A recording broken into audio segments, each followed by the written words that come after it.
ကျမကြီးပညာရေးနဲ့ပတ်သက်ပြီးတော့ကြောက်ကြမှုမရှိစေချင်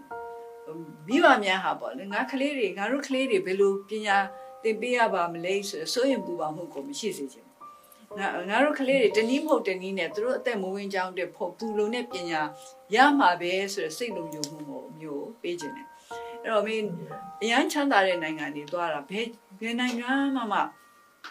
အမေဒီနိုင်ငံမှာနေကြစရာကောင်းလိုက်တာအားကြပါတယ်ဆိုတာမရှိခဲ့ဘူး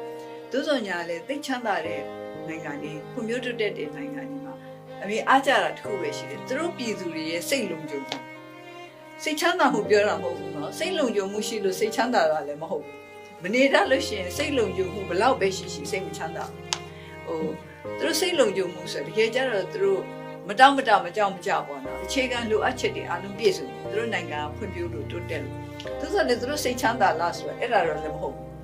ဒီတော့ကိုယ်စိတ်ချမ်းသာအောင်တော့ကိုလုပ်ယူရမှာအဲ့တော့အမေအမြဲစဉ်းစားတယ်အမေတို့နိုင်ငံ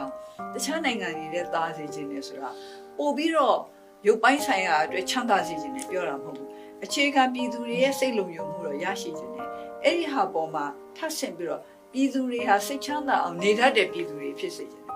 ကိုယ်စိတ်ချမ်းသာအောင်နေဖို့ဆိုရင်အဓိကလိုအပ်ချက်တစ်ခုကဘာလဲဆိုတခြားလူကိုစိတ်ချမ်းသာမှုပေးနိုင်အောင်တခြားလူကိုစိတ်ချမ်းသာမှုမပေးနိုင်တဲ့လူကဘယ်တော့မှစိတ်ချမ်းသာမှာမဟုတ်